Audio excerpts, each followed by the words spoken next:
কে এসেছে। ছাড় ছাড় আমাকে, আমি শনির বাড়ি যাবো না, যাবো না, চল চল শিগগিরই, একদম থামবি না। আরে বাবা গো, আমি আকাশে কেন ভাসছি, আরে বাবা। সীতা, এই সীতা, দেখ না রে, আমার চুলের আগাটা না ছোট বড় হয়ে গেছে, তুই একটু আয় না, একটু সমান করে দিবি। হ্যাঁ রাতা দিদি, কি বলছো? এমা তাই তো, তোমার চুলের আগাটা তো একদম ছোট বড় হয়ে গেছে। সত্যি রাতা দিদি, তোমার কত বড় বড় চুল, আর আমার একটু ছোট চুল, সারাক্ষণ খোপা করে থাকতে হয়। তোকে কতবার বলেছি সীতা, আমি যে তেলটা মাখি ওইটা মাখ মাখ, কত ঘন চুল হয়। আরে ছাড়ো দিদি, আমার ভালোই লাগে না তেল তেল মাখতে। তুমি বসো, আমি ঘর থেকে চেয়ার চিরুনি আর কাঁচিটা নিয়ে আসছি, কেমন? হ্যাঁ যা যা, তাড়াতাড়ি যা, আর ভাল লাগছে না, রান্না চাপাতে হবে। হ্যাঁ দিদি। বন্ধুরা, তারপর তো আমাদের সীতা চেয়ার নিয়ে চলে আসে। রাধা দিদি চেয়ারে বসো, আমি চিরুনি দিয়ে তোমার চুলটা আগে ভালো করে আঁচড়ে দিই। হ্যাঁ তাড়াতাড়ি আসা, বেশি টাইম নেই। হ্যাঁ হ্যাঁ রাধা দিদি, চলো চুলটা আঁচড়া, এবার কাঁচি দিয়ে সমান করে দিই তোমার চুলের আগাটা। লা লা লা লা লা, লা লা লা লা লা, লা লা লা লা লা, আহা হা হা হা, লা হা হা হা হা, লা লা লা লা লা। ওয়াও, কত সুন্দর লাগছে এখন তোমার চুলগুলো গো রাধা দিদি। বন্ধুরা, এমন সময় ওই বুচু বুচি, তোরা কোথায় রে? আমার সব শেষ হয়ে গেছে বুচু বুচি, কোথায় তোরা? হা হা হা, আরে কে তুমি? আরে তুমি বুঝি বুঝিকে চেনো নাকি? এরকম তার উপর শাড়ি পরেছো বইয়ের মতো, কপালে সিঁদুর। নিশ্চয়ই খেলছিলে এতক্ষণ ধরে। হ্যাঁ, কে তুমি? তোমার নাম কি? তুমি কোথা থেকে এসেছো বলো? বুঝি বুঝির সাথে পড়ো নিশ্চয়ই স্কুলে তুমি।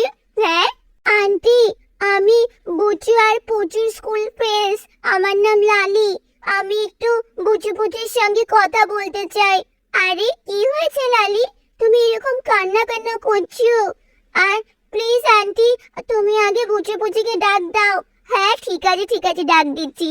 বুচু শোনা, বুচু শোনা, দেখো তোমার বান্ধবী কথা বলতে এসছে। কে এসেছে গো মাম্মা?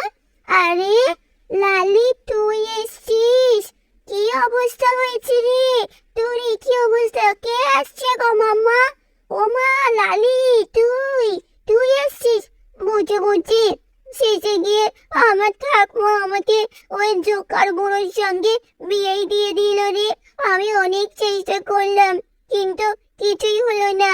আমি এখন তোদের বাড়িতে লুকিয়ে লুকিয়ে এসেছি, ও আমাকে দেখতে পাইছে কিনা জানি না। কি করবো এখন আমি? সর্বনাশ! তার মানে তোমার বিয়ে হয়ে গেছে? এ কি অবস্থা! এইটুকু বয়সে বিয়ে, তার মানে বাল্য বিবাহ? হ্যাঁ গো, বাল্য বিবাহ দিয়েছে আমার ঠাকুমা আমাকে। এখন আমি কি করব? তোমাদের বাড়িতে আমায় থাকতে দেবে গো? আমি লুকিয়ে লুকিয়ে চলে এসেছি তোমাদের বাড়িতে। লালি, লালি, তুমি কোনো চিন্তা করো না লালি, আমি সব ব্যবস্থা করে দেব। যে আসুক না কেন, এই একটা জয়ম অন্যায়, এই প্রতিবাদ আমি করবই। লালি, লালি, তুমি একদম চিন্তা করো না, আমরা আছি তো তোমার সাথে। ও গিন্নি, গিন্নি, তুমি কি ভেবেছিলে আমি তোমাকে দেখতে পাইনি? হ্যাঁ, কত সাহস আমার থেকে পাখি দিয়ে পালানোর! হ্যাঁ, চোখ খুলে দেখো না কে এসেছে। হা হা হা, নতুন করে আবার বিয়ের সানাই বেজেছে।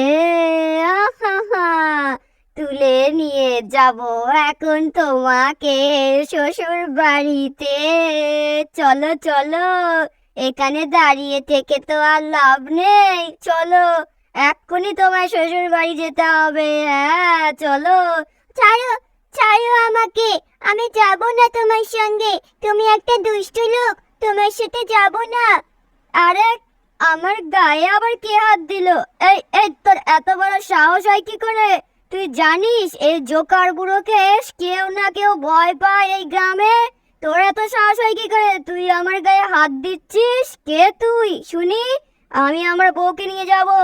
চুপ কর, চুপ কর অসভ্য লোক, তুই একটা, তোর সাহস হয় কি করে? এইটুকু বাচ্চা মেয়েকে তুই বাল্য বিবাহ করছিস? আমি আমি তোকে উচিত শিক্ষা দিব।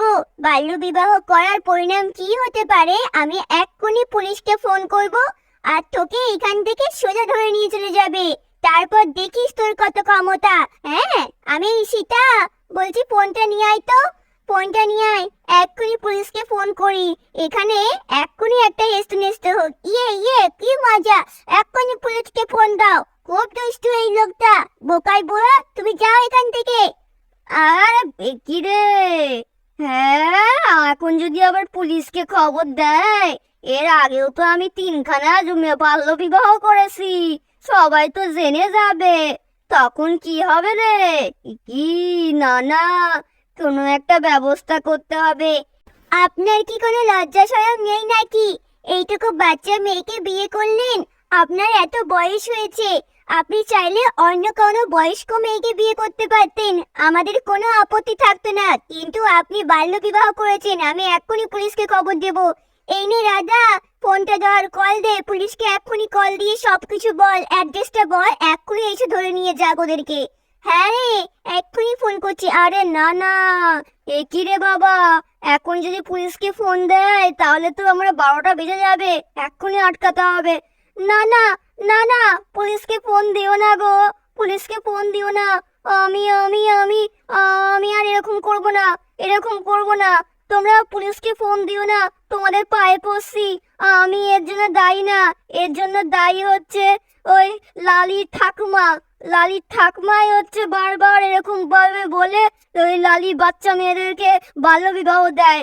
আমি আমি শুধু শুধু জাস্ট বিবাহ করেছি, এর জন্য লালির ঠাকুমা আমার কাছ থেকে টাকাও নিয়েছে। উনি আসল অপরাধী।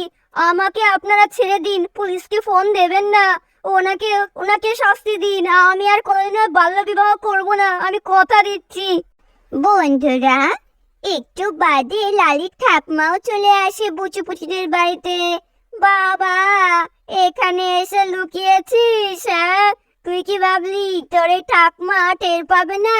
সারা গ্রাম খবর পেয়েছি তুই এখানে এসেছিস, লোকজনের চোখে আড়াল করে আসবি কেমনে? আপনি আপনি চুপ করুন, আপনি একজন অপরাধী। আপনার জন্য আজকে আমি এই ভুলটা করলাম। আমি আর কোনোদিনও বাল্য বিবাহ করব না। আপনার সব টাকা আমি ফেরত দেবো আপনাকে। আপনি একটা অপরাধী, এইটুকু মেয়েকে আপনি বাল্য বিবাহ দিয়েছেন। আর আমারও বোধ বুদ্ধি তখন লোভ পেয়েছিল, আপনার টাকার লোভে আমি বিয়ে করে ফেলেছিলাম। আমাকে আপনারা ক্ষমা করবেন, কিন্তু আপনার মতো অপরাধীর কোনো ক্ষমা হয় না। আপনি আপনার নাতিনি ছাড়াও আরো অনেক মেয়ের বাল্য বিবাহ দিয়েছেন। আপনাকে আপনাকে উচিত শিক্ষা দেওয়া উচিত। আমি আমি চললাম। আমি আমি আমি আর এই সমস্ত কাজকর্ম করব না। আমাকে আপনারা পারলে ক্ষমা করে দিন। ঠাকুমা, ঠাকুমা, আমাকে তুমি নিয়ে যেও না, এরকম করো না আমার সাথে। আমি শ্বশুর বাড়ি যাবো না ঠাকুমা। ঠাকুমা, ঠাকুমা, তুমি এমন করো না, আমি যাব না তোমার সঙ্গে। আমি থাকবো, আমি পুচু পুচুদের বাড়ি থাকবো। আরে লালি, তুমি খুব ভয় পাচ্ছ, এত ভয় পেও না। আমি ঠিক একটা ব্যবস্থা করব। ওনার বাল্য বিবাহ দেওয়ার সমস্ত অপরাধের প্রতিবাদ আমি করবই করব। তুমি একটু শান্ত হও লালি, একদম ভয় পেও না।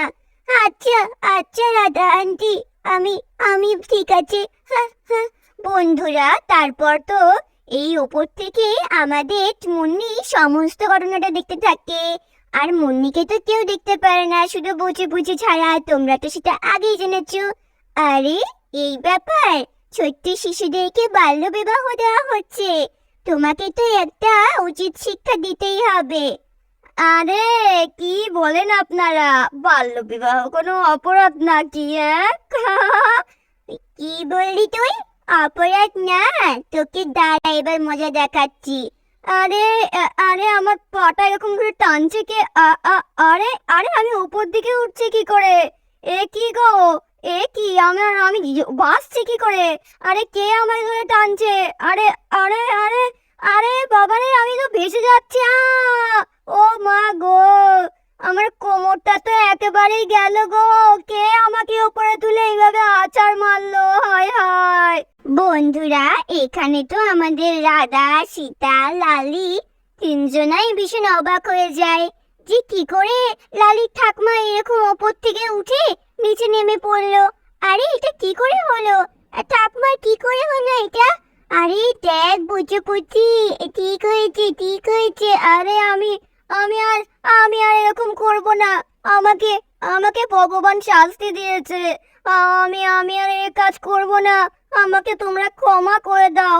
আমি আমার উচিত শিক্ষা পেয়েছি। আমার এখন হাঁটতে চলতে খুব অসুবিধা হচ্ছে। আমার কোমরে বীভৎস যন্ত্রণা হচ্ছে। আরে আরে ঠিক আছে, কিন্তু এটাই আপনাকে লাস্ট সুযোগ দিচ্ছি। হ্যাঁ, আপনি যদি এরকম কাজ আর এক ফোঁটাও করেছেন আর লালিকে দিয়ে বাড়ির সমস্ত কাজ করানো বন্ধ না করলে আবার পুলিশে খবর দেব। আমি আর করবো না। বন্ধুরা, তারপর তো আমাদের সীতা লালিকে সাবধানে থাকতে বলে আর তার কপালে একটা চুম্বন দেয় আর বলে, লালি লালি তুমি সাবধানে থেকো, কোনো চিন্তা করো না।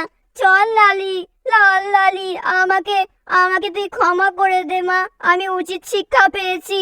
বন্ধুরা, তারপর তো লালি ও ঠাকুমার সঙ্গে বাড়ি চলে যায়। কিন্তু আমার মনে না একটা খটকা লাগছে রে। কি করে লালির ঠাকুমা ওপর থেকে পড়লো সে তো আমিও বুঝতে পারলাম না। কিন্তু যা হয়েছে ভালোই হয়েছে, উনি উচিত শিক্ষাটা পেয়েছে। Thank you Munni. তুমি এইরকম ভাবেই দুষ্ট লোকদের উচিত শিক্ষা দিও। ঠিক আছে, তাহলে বন্ধুরা আমাদের আজকের এই পর্বটা এখানেই শেষ করছি। ভালো লাগলে একটা লাইক দাও আর সাবস্ক্রাইব করে আমাদের পাশে থেকো।